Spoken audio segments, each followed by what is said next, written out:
Leo nitakwambia namna ambavyo huwa natengeneza hizi video na tutaenda hatua kwa hatua kuanzia mwanzo hadi mwisho, na cha kushangaza ni kwamba huwa natumia simu yangu tu kutengeneza kila kitu ambacho huwa unakiona kwenye mitandao yangu ya kijamii. Haya ni maujanja ambayo nakufundisha wewe, lakini pia sio kwa wale tu ambao wanapenda soka, hata kwa wewe ambaye huwa unaposti, una account yako TikTok, unapenda kutengeneza video ambazo zionekane zina maujanja fulani hivi. Hebu karibu kwenye video ya leo, nitakufundisha, na faili ambayo tutaenda kutumia linaitwa InShot. Kwa hiyo tutaingia moja kwa moja kwenye simu, utabonyeza InShot, then click kwenye video, itakuletea section hapo, utachagua new, click, then itakuletea video zako ambazo zipo kwenye simu. Mimi nilichagua video yangu ambayo tayari nilikuwa nishaiandaa, itafunguka kama ambavyo unaona. Then kuna neno hapo InShot, click ili kuliondoa watermark hiyo. Then una click hiyo free, ita load, baadaye itaondoka kama hivyo.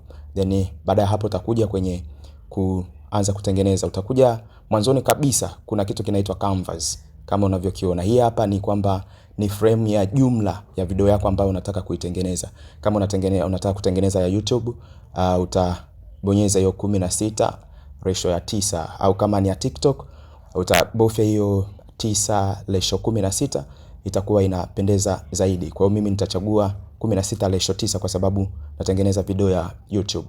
Na ukishamaliza kutengeneza ni kwamba sio hivyo tu, kuna sehemu pia huku ukisha scroll kuna sehemu ya kucrop.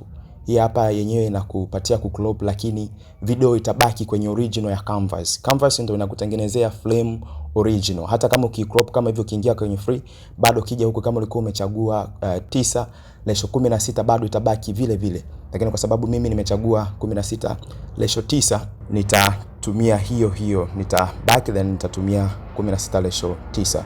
Kwa hiyo nitaanza kuedit kama hivyo, na uta preview video yako ambayo tayari ushaiandaa, then utaanza kuangalia matukio muhimu ambayo unataka kuyaongezea vitu onekana kama ni video ambayo ni professional. Kwa hiyo tutabonyeza ku freeze ili kutengeneza frame ambayo itakuwa ni mgando, ili iwe rahisi kwako kutengeneza, kuongeza vitu, triangles, kuweka mishale kama hivyo. Watu wengi wanauliza mishale, lakini na vitu vingine vingi.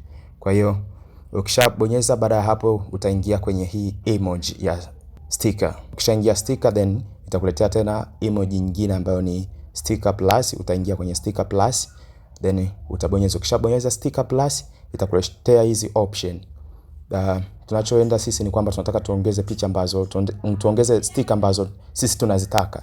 Ukiangalia za kwao zipo kawaida sana. Kwa hiyo tutaingia moja kwa moja kwenye hii option ambayo inaonyesha kama images, tutabofya, then itakuletea sticker ambazo umeshaziandaa tayari. Swala la msingi ni kwamba hizo sticker mimi ninazitoa wapi. Kwa hiyo nitakuja kukuonyesha ni wapi ambapo huwa ninatoa hizo sticker. Na sticker mara nyingi mimi huwa nazidownload tu, napakua kutoka kwenye simu yangu kwa kutumia Google Chrome. Kwa hiyo tutarudi ili angalau tujaribu kuchukua sticker kadhaa ambazo tutakuja kuzitumia kwenye video yetu hii, na namna ambavyo huwa nazipata. Kwa hiyo utarudi kwenye simu yako kama kawaida, utaingia Chrome, then utaandika hapo image ambayo unataka ije. Kwa mfano kama mimi nataka kutafuta labda mshale, alo png image, then ita search, utakuja itakuletea mishale hapo, utachagua mshale ambao unaona wewe ni mzuri. Kwangu mimi niliscroll nikaona hamna mshale mzuri, then nikaongeza tena kusonga mbele ili kutafuta mshale ambao ni mzuri. Niliona hii hapa inafaa, then unaibofya kwa kuihold, then nakuletea option ya kudownload. Akisha kuletea option ya kudownload, uta download image, then kama simu yako itaonyesha hapo downloading file, then baada hapo utaenda kutafuta tena nyingine. Kwa hiyo utakuwa unafanya tu hiyo process ya kutafuta images ambazo unazitaka wewe nyingi, kutokana na namna ambavyo wewe utataka kutumia. Kwa hiyo kwenye kila image ambayo utaipenda utaibonyeza kwa kuikandamiza, utaikandamiza kidogo, then itakuletea option ya download, download. Kwa hiyo mimi ni search nyingi sana, nikachukua red cycle color, nikaitumia, download, lakini nikaona nitatafuta rangi nyingi sana, nikaamua nitafute upinde wa mvua ambao unakuwa na rangi nyingi, ili iwe rahisi kwangu mimi kutumia kuchukua rangi sehemu moja. Kwa nika download kama hivyo, then nikaona niongeze na duala lingine la rangi ya njano. Kwa nikaja nika scroll, then nikachukua ile hapo. Pia nikatafuta triangle moja.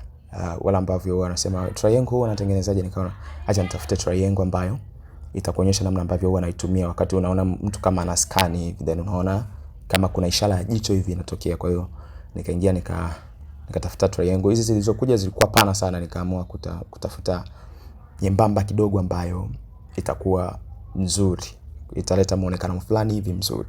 Nika hold. Baada hapo nikaona kama zinatosha hivi, then nilichofuata ni kwamba nikaamua kurudi kabisa, nikaja nikachukua moja. Kwa hapa sasa ni kwamba kuna hii upinde wa mvua ambayo ina rangi nyingi. Mimi ninachotaka nichukue rangi moja tu, kwa hiyo nika screenshot ili ni crop nipate rangi moja, lakini nilipo crop bado ikawa haijakaa vizuri. Nikaamua tena nirudie ku screenshot tena ile tokeo la ku crop, ndo nikapata rangi moja nyekundu kutoka kwenye zile rangi nyingi. Kwa hiyo nika crop vizuri. Baada hapo nikawa nime save tayari kwa ajili ya matumizi. Ukishamaliza hapo ni kwamba utarudi sasa kwenye project yako kule InShot, alafu utarudi moja kwa moja kwenye video yako ambayo tayari ushaamua kuifanyia kazi, ili sasa kuingiza hizo images ambazo umedownload kwa kutumia Google Chrome. Kwa mimi kwa sababu nilikuwa bado sijaanza kurekodi hii video, nilikuwa nimeweka hii hapo kwa ajili ya kufundishia tu. Kwa hiyo zitakuja image zako hivi, image ambazo umedownload, then ukishafika kwenye project yako utabofya sticker, then itakuleta sticker, utaenda sticker plus, utabofya hizo image, then utaingia hapa. Kuna kitu tuwekane sawa. Kuna sehemu hapo ina plus, then kuna sehemu ambayo kuna kama mchoro wa kimtu, then kuna kivuli.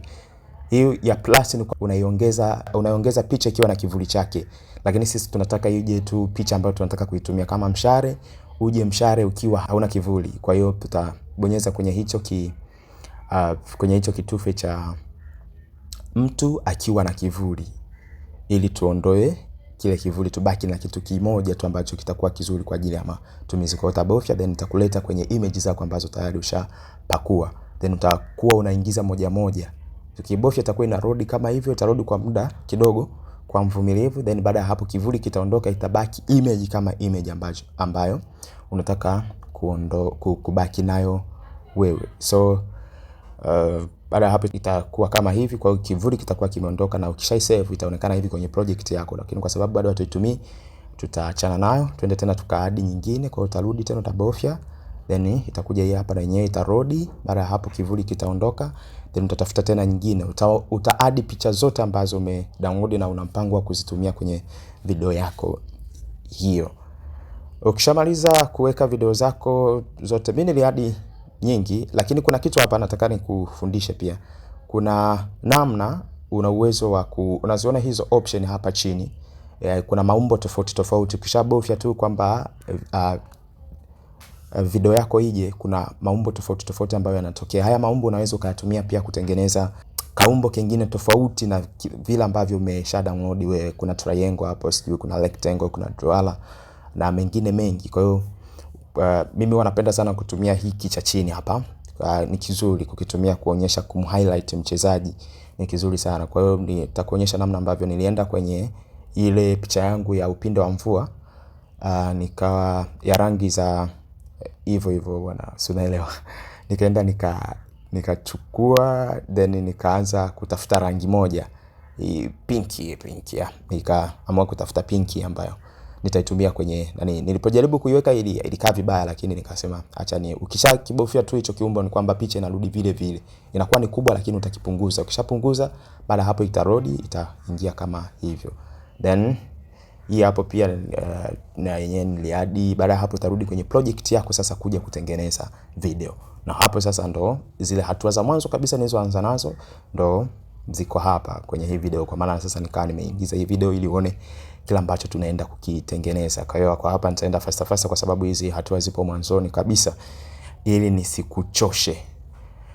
Jamani, haya mautundu sio tu kwa wala ambao ni wanataka tu kutengeneza clip za mpira kama mimi. Hata kama wewe ni TikToker, una mpango wa wa kutengeneza video vyako, lakini wanawekaje hivi vitu viujanja fulani hivi, itakusaidia sana. Yes. Kwa hiyo hapa sasa ni kwamba tutakuja kwenye project yetu ili uone hatua kwa hatua kila ambacho nilikifanya. Tuwe wavumilivu kidogo jamani.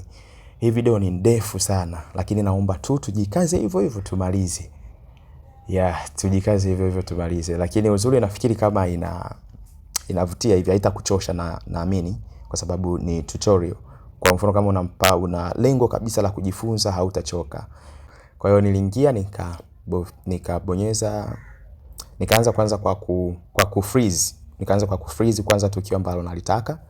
Then hii kufreeze una uwezo wa kuongeza. Mara nyingi ukifreeze inakuletea sekunde 3, lakini una uwezo wa kuja kubofya hapa kwenye muda, then unaongeza. Unaweza kaongeza, mimi naongeza kama iwe sekunde 5.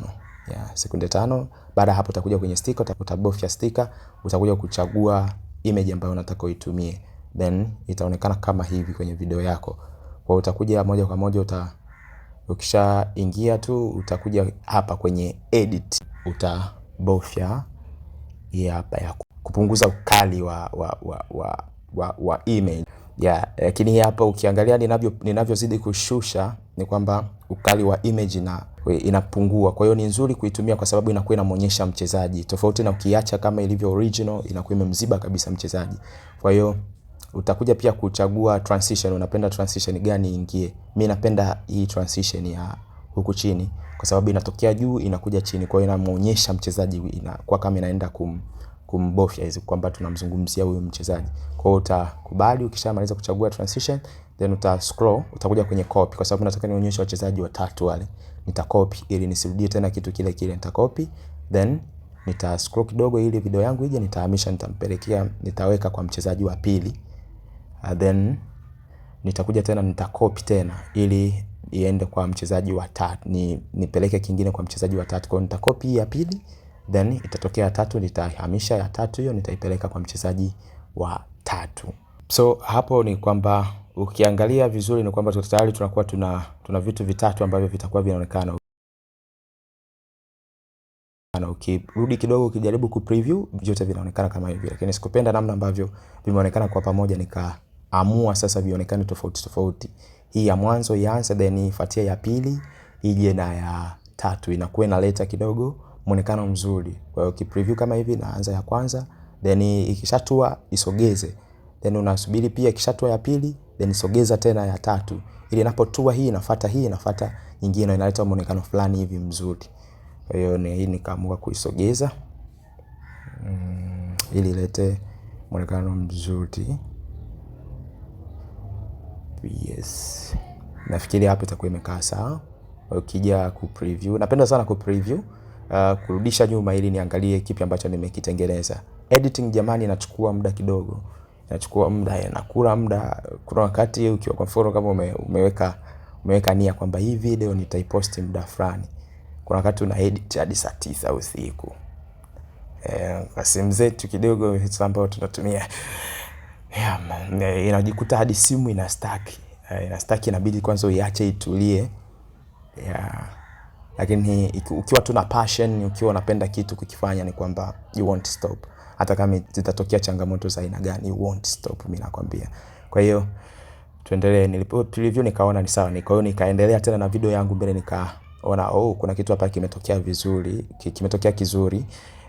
Wawili watatu, nikaamua nitengeneze tena kupitia hii clip, nionyeshe hii wawili watatu, kitu ambacho nimekiona mimi. Kwa hiyo nikaenda tena kwenye freeze, freeze hii frame ambayo nimeipenda ili kuonyesha. Hapa hii video nilitengeneza maalum kwa ajili ya tutorial, kwa hiyo nitakuwa tunakuonyesha namna ambavyo nilikuwa natengeneza. Kwa hiyo nikaingia nikabofya freeze, niliingia moja kwa moja nikabofya, niliingia nikatafuta sticker then ambayo nataka niweke, then baada hapo ndo nikagundua sticker nilichagua duara ili iwe rahisi kuwaonyesha wachezaji.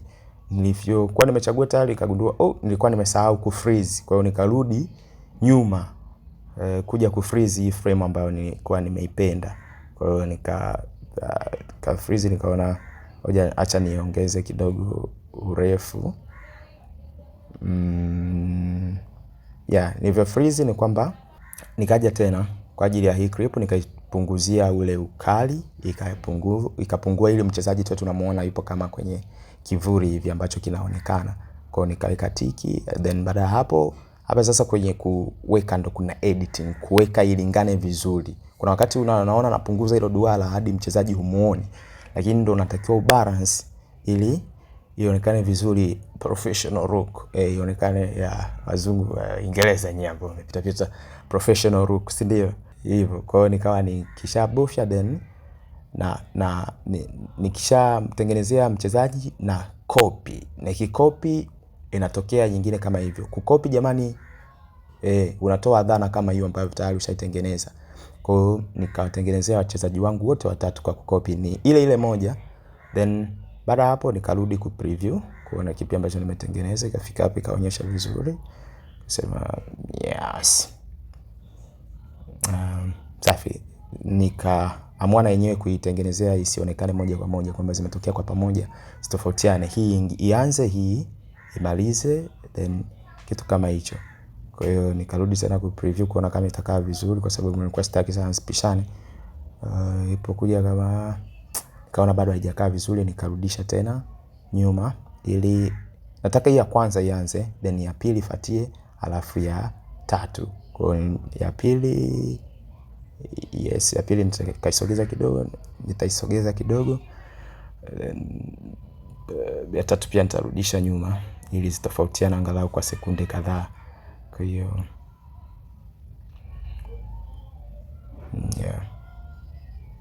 yes, nafikiri hapa itakuwa imekaa sawa. Baada hapo nikaona acha kwa sababu tayari nishaonyesha hawa wawili watatu wa nyuma, then nionyesha hawa wanne sasa hapa ndani, box midfield wale. Penda soka mnajua nikisema box midfield, kuna box midfield hapa limekaa. Kwa hiyo nikaenda nikachagua hii mstari mrefu wa moja kwa moja ili nije nionyeshe hii box midfield linaonekanaje. Kwa hiyo nikachukua then nikawa napunguza na kuweka sawa. Uzuri kugeuka zinakubali hizi. In short, kusema ukweli, big shout out kwa wametuwekea app nzuri sana kwa sisi ambao tunaanzia pale tulipo. Kwa kalinganisha kwa huyu mchezaji kwenye hii video ndogo jamani, kwenye hiki screen kidogo kinachoonekana ndo hichi kwenye screen kubwa, na mimi nashauri sana focus na hii screen ndogo kwa sababu huku ndo kuna matendo na kila kitu ambacho kinatokea kwenye hii screen kubwa. Kwa hiyo nikatengeneza kama hivyo, nikaamua tena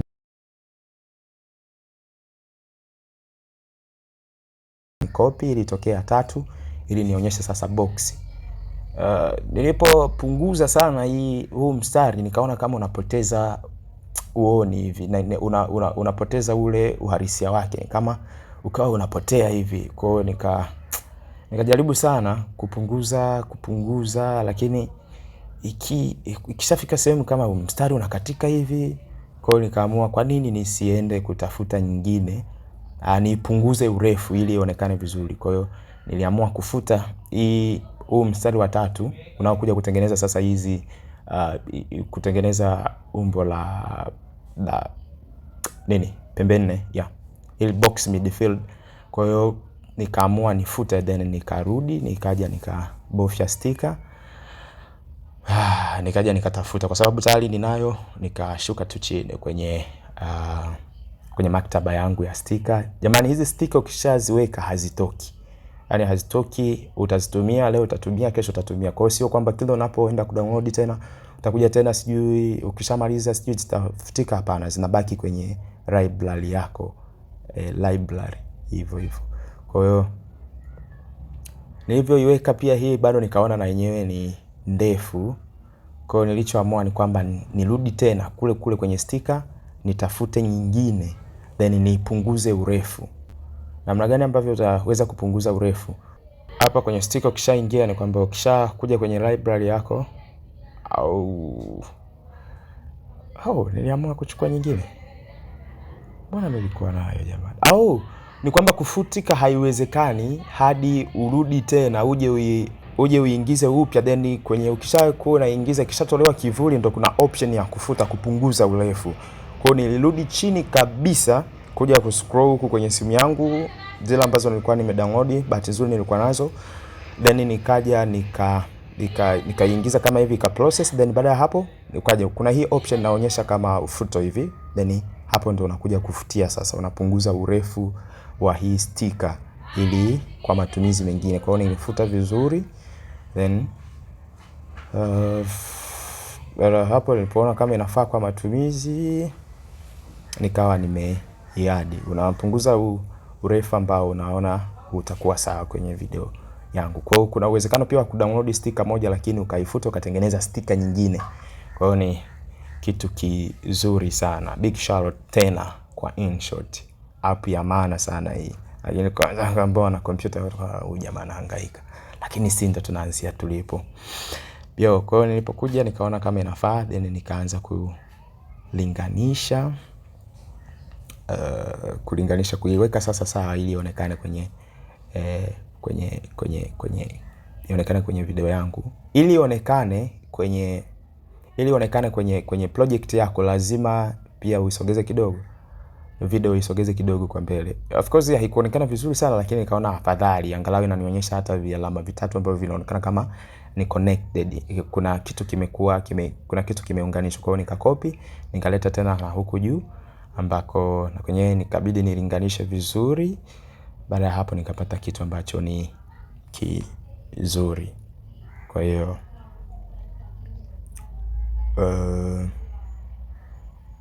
namna hiyo nikarudi ku preview.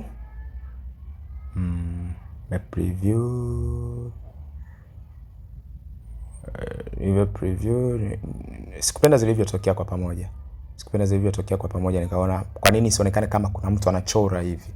Kwa hiyo nikaamua sasa ni vitofautishe. Kuna inayoanza ile ya mbali, then ifuatie ya huku chini, hawa ambao wapo chini wanaotengeneza viungo wawili wa chini, then ifuate tena ya huku pembeni ndefu, then imalizie ya kule juu. Kwa hiyo inaonekana kama kuna mtu anachora hiyo mistari, lakini ni kutumia tu namna ambavyo unazitofautisha. Hii ianze kuingia, then hii ifuate na nyingine imalizie. Kwa hiyo nikalinganisha kama hivyo. Hapa kidogo kuna unahitaji kusema kweli moyo kidogo, kwa sababu ukitaka kitu kionekane vizuri unatakiwa uweke akili nyingi sana, utulivu, lakini pia uwe mvumilivu. Video ambayo huwa naiona mimi na posti inaweza ikawa na dakika 3. Come on guys. Yaani ukiamua kabisa uedit, simu imekubali, unaweza kutumia hata masaa kadhaa, 4, 3 kuedit video moja tu ambayo ina dakika 3, kwa sababu kuna vitu vingi preview utaona kama hakiko sawa. Na nikupe siri labda ya kuedit. Unapo edit ni kwamba hakikisha kitu ambacho unakiedit wewe mwenyewe ukikitazama unaona kinakufurahisha, yani huchoki kukiangalia. Japokuwa huwezi ukafanya kila kitu siku zote kwa perfection, lakini jitahidi sana unapo edit kitu, angalau wewe ambaye unakiedit ukikiona hivi unaweka umakini wako. Lakini ukiedit wewe mwenyewe ukaona hakipo sawa, bro, sister, rudia. Yani fanya tena na tena na tena hadi utoe kitu ambacho wewe ukikitazama. Japokuwa mimi sipendi kuangalia clip zangu, lakini huwa najitahidi sana kwenye editing kionekane kitu kizuri. Hata kama sifanyi kwa ubora, lakini angalau basi isiwe ile ndo mbaya sana mtu akiangalia video yako hivi anasema nini hii. Kwa hiyo ilivyokuja kuonekana baada ya preview ilivyotokea, mimi nikaona ni sawa, lakini kama sasa kwa sababu tayari nishaonyesha hawa watatu wa chini, lakini pia nishaonyesha na hii box midfield. Nilichoamua ni kwamba nikuja pia kwa hawa wengine, hawa wa juu sasa, ili ipatikane ile watatu wawili watatu, au watatu box midfield wa tatu. Niliongeza nafasi kidogo, niliongeza hii footage yangu niliongeza urefu ili nipate muda mzuri wa kufanya editing na kuonyesha. Kwa hiyo nilikuja nikuja kwenye nikalinganisha hizi clip zangu ili ziende ziwe sawa. Kwa nika ukiklik huku pembeni inakuletea clip end au video end. Video end ni kwamba inaenda mwishoni kabisa hadi mwa video yako, lakini clip end inaishia mwisho wa clip. Kwa hiyo nikawa nazibofya tu clip end, kwa zote zikawa zimelingana. Zikilingana ni kwamba zitatoka kwa pamoja. Kwa hiyo nikaona ni jambo zuri. So nilichofuatia kutengeneza hapa ni kwamba nikaja ili niweke sasa na hawa watatu wa juu, kukamilisha watatu box midfield then watatu. Kwa hiyo nikabofya, nikachagua hapo, nikachukua hiki kifupi ambacho nimekiingiza sio muda mrefu kwa ajili ya hawa watatu wa juu, then nikaanza kuingizia kwa kila mchezaji.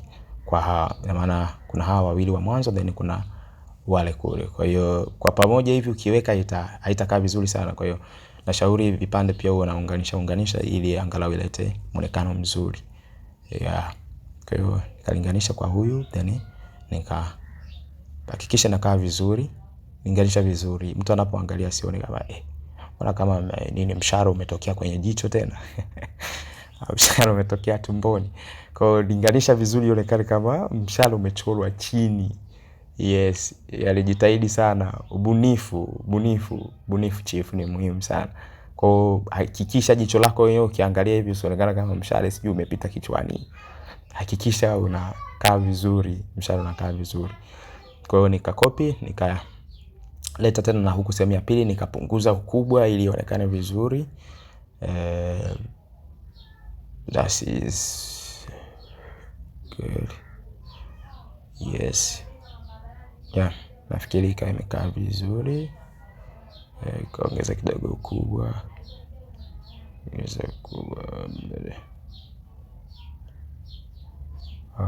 Baada hapo nikarudi ku preview kuona kitu ambacho nimekitengeneza. Ngoja ikatokea vile inavyotokea. Yes.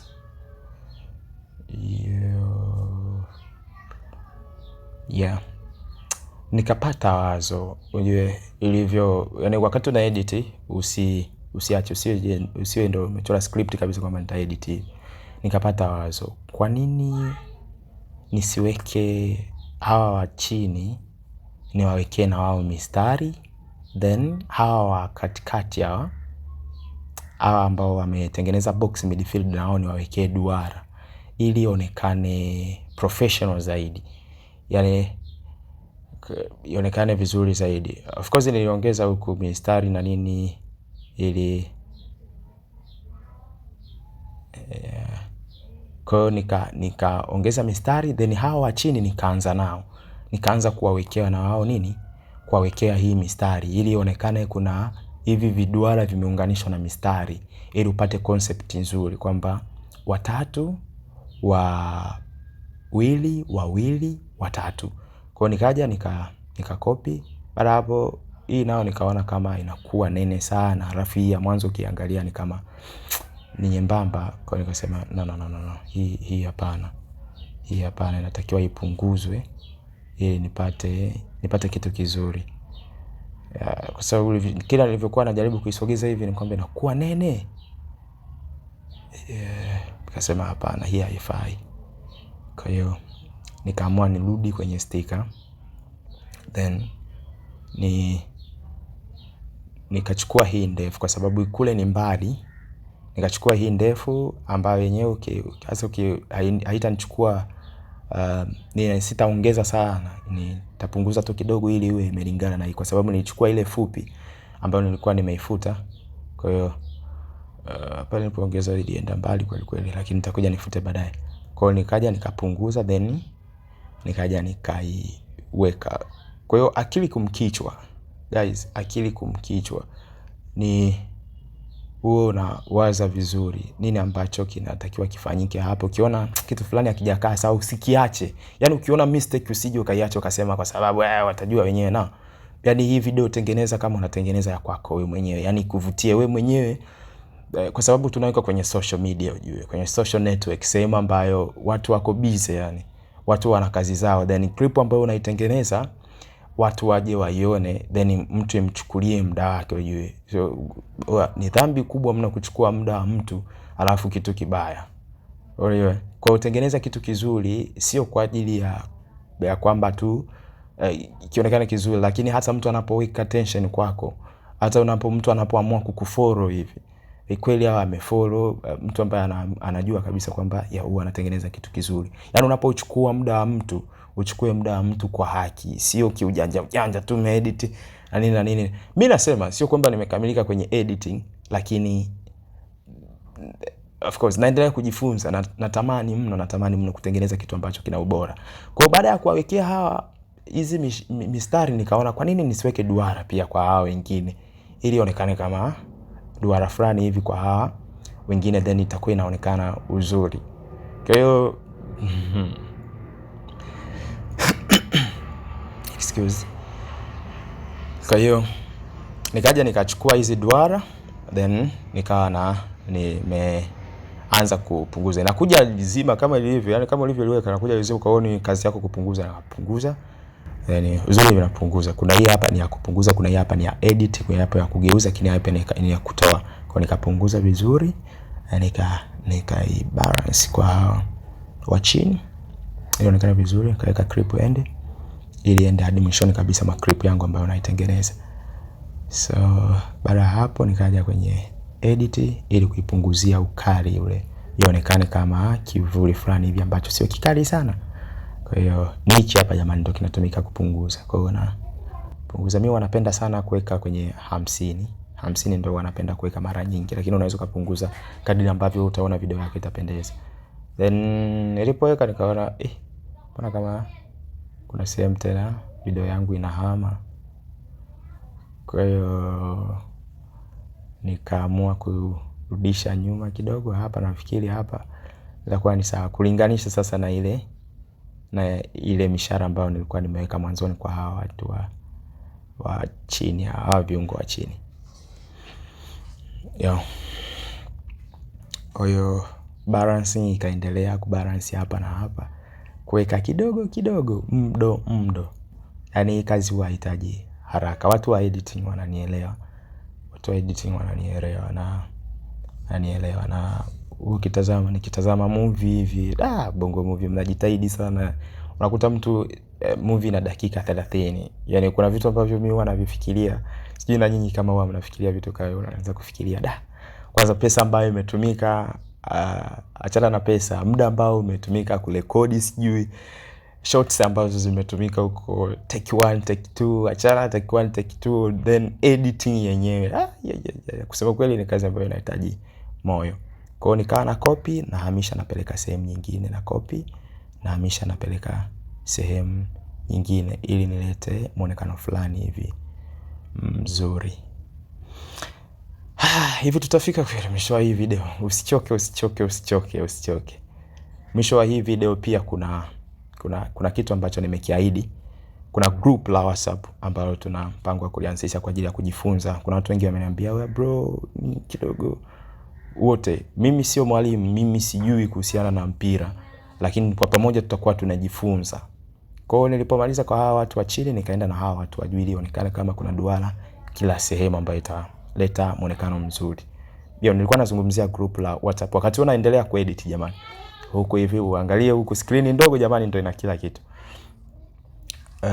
Kuna group la WhatsApp ambalo tutakuwa tunajifunza kuhusiana na soka. Kuna maswali mengi, watu wanacheza hawajui nafasi zao na majukumu yao. Mimi sijui. Watu wanaambia kuchambua, mimi sijui, lakini kwa pamoja tutakuwa tunajifunza. Nifundishe nikufundishe. Tutakuwa tunashare maarifa. Kwa hiyo tutakuwa tuna group la WhatsApp, na wale ambao watafika mwishoni mwa hii video nitatoa namba ambayo tutakuwa na muda fulani hivi wa kuunga baadhi ya watu. Tutakuwa wote, yaani sio kwamba nitachukua dunia nzima. Itafika sehemu then nitafunga. Kwa sasa hivi nzuri nitakachofanya ni usajili, ili tunapoanza kujifunza tuanze kwa pamoja. Isiwepo tena mtu, uliwahi kusema nini? Nimekuta mafundisho mengine yamefaje, yameisha. Kwa hiyo mwishoni mwa hii video nitaweka namba yangu ya simu ambayo utaifuata. Utanifuata kule WhatsApp, utanitumia tu ujumbe niunge. then utataja jina lako pia ili tuwe tunafahamiana pia ni vizuri. Mimi naitwa Joel Kweji. Kwa hiyo na yeye pia ni vizuri tukakufahamu unaitwa nani. Huko itakuwa ni jamii ambayo group letu litaitwa Class 011. Kwa nini Class 011? 0 unajua hakuna kitu, si ndio? Ni maana kwamba tutakuja tulielezee. Baada ya hapo nilipomaliza ni kwamba nikaja ku preview video yangu ili kuona kitu ambacho kimetendeka. Kwa hiyo nilipokuwa na kuone kama nimetengeneza kitu kizuri au nimezingua, kinaonekana vipi kwenye macho ya wengine, na mimi nitakipenda hicho kitu. Wow. So baada hapo nikaona kama nilipo preview nikaona imekaa vizuri, then nitakufundisha haraka kwa sababu muda umeenda sana. Lakini hivi hapo ndo namna ambavyo unatakiwa unafanya. Kwa hiyo kuna sehemu ambayo huwa naona labda nimemzoom mtu. Kwa hiyo nitakuonyesha. Kwa hiyo nilikuja nika freeze nikapunguza muda. Nilipenda nitumie kama sekunde 5 hivi. Then duara. Huwa kuna sehemu naweka duara. Kuna duara langu hapa huwa kuskani. Kuna sehemu ambapo unaona kama kuna mtu anaskani. Kwa hiyo anachukua pembe 3 kama ilivyo, alafu nakuja. Hapa sasa ndio huwa kuna kazi kidogo. Kwa sababu kuskani inatakiwa ionekane hiyo imetokea kwenye macho ya mtu. Kwa hiyo unatakiwa uwe makini mno kwenye kulengesha kwenye jicho la mtu au karibu basi na usawa jicho la mtu. Huwezi ukafanya kwa ile perfection kabisa. Bahati nzuri hapa mimi nilifanya tu kidogo ikawa kama imekaa vizuri.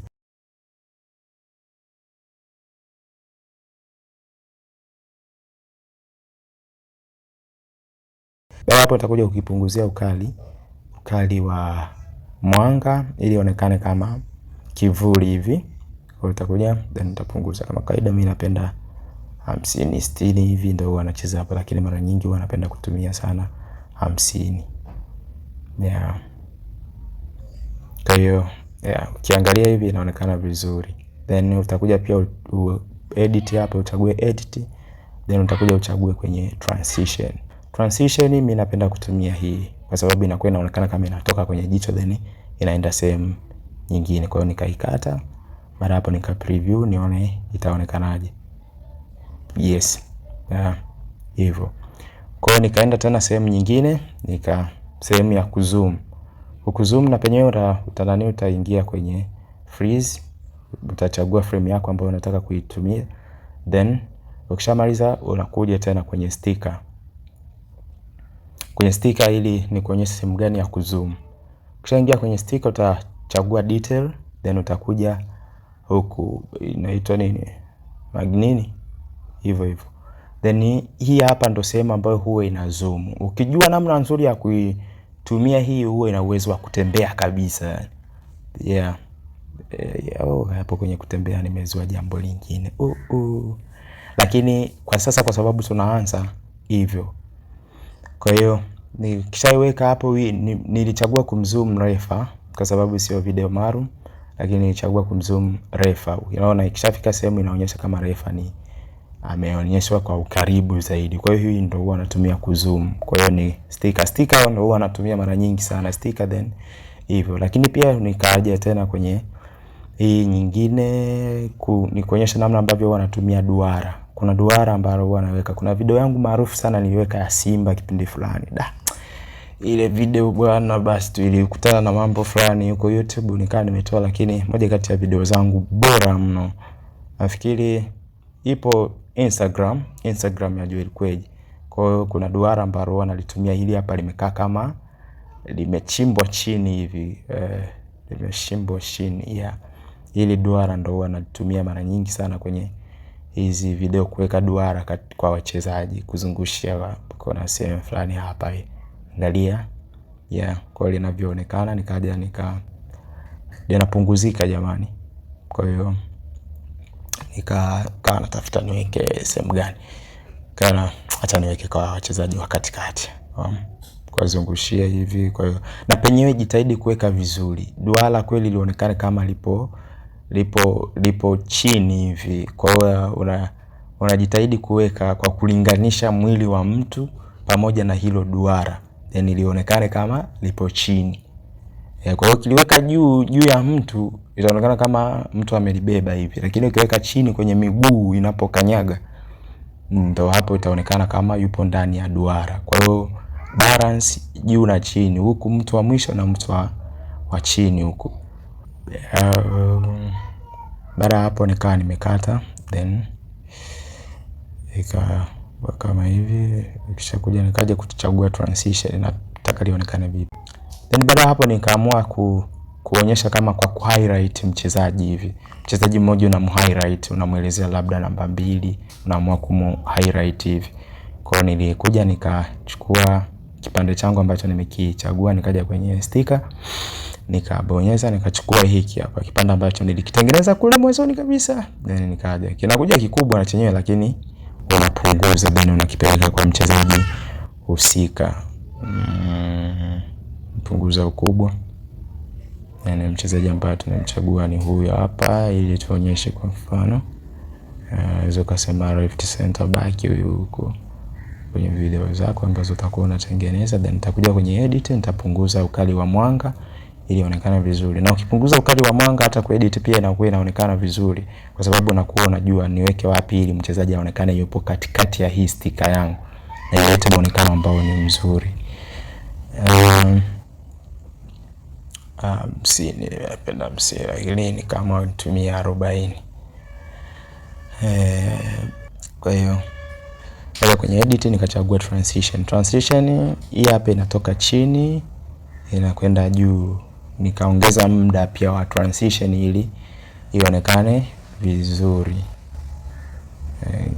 Chagua transition hapo ili uone transition namna ambavyo zinavyoingia. Clean transition zangu pendwa kwa kuonyesha wachezaji huwa ni hizi hapa 2 za huku mwishoni. Kwa hiyo nikaongeza muda hapo, then ukishakubali ukija ku preview nikapunguza hapa, nikaikata kwa sababu nataka tuki kwenye kile kipande ambacho kimekuwa freeze, nimekigandisha. Kwa hiyo itaonekana kama hivyo. Kwa hiyo that is all about. Kaongeza muda kidogo ili angalau ikaikae muda fulani hivi, upate muda hata wa kuelezea. Kwa hiyo ukisha preview inaonekana kama hivi hapo. Baada hapo nikaona kama almost nimesha kuambia vitu vingi sana. Kwa hiyo nikaja kuongeza music. Utakuja kuchagua, na tumiaga hii down, mimi naandika down kwa sababu ni audio ambayo nilitengeneza mwenyewe kutoka kwa mashabiki, kwa hiyo haina copyright. Kwa hiyo ndio huwa naitumia kwenye video zangu zote. Kwa utakuja utaedit vizuri video yako, then inakuwa na sauti kubwa, lakini unaipunguza volume hapa, unapunguza sauti. Mimi wanapenda kutumia 10 kwenye video zangu ili sauti yako isikike na background pia music ambayo mimi huwa ni sauti ya mashabiki isikike. Kwa hiyo baada hapo utakuja, then huku mwishoni kabisa fade out, utakuja kuedit. Kwenye fade out unaweza ukachagua ni muda gani inavyotoka, itoke kwa mwendo fulani hivi wa taratibu, itoke katika mwendo ambao itatoka kwa mwendo wa kwenda inapungua yenyewe. Kwa hiyo nikachagua na transition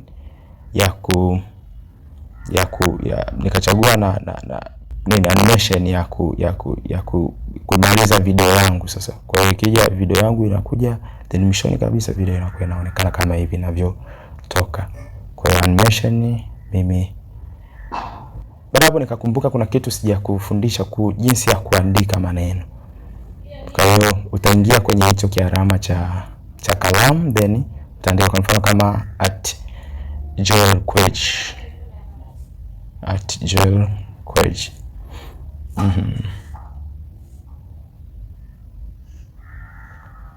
Utapunguza maneno na yenyewe yanapunguzika, lakini pia kuna sehemu ya kuchagua maandiko. Kwa hiyo ukiingia kwa hapo kwenye A kubwa na A ndogo utakutana na miandiko tofauti.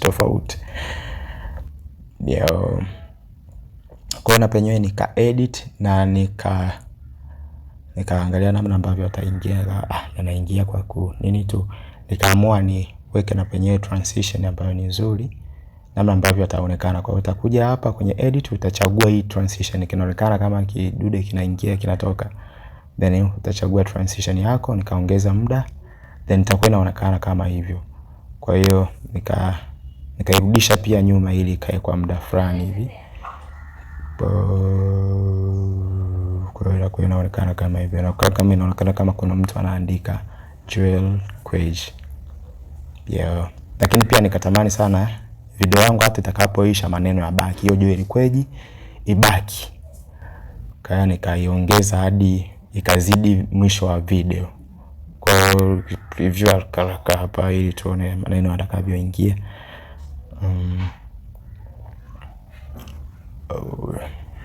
Pitiliza hapa. Yes, nataka tukuona jinsi ambavyo maneno yatakavyoingia na yatakavyobaki. Kwa hiyo hapo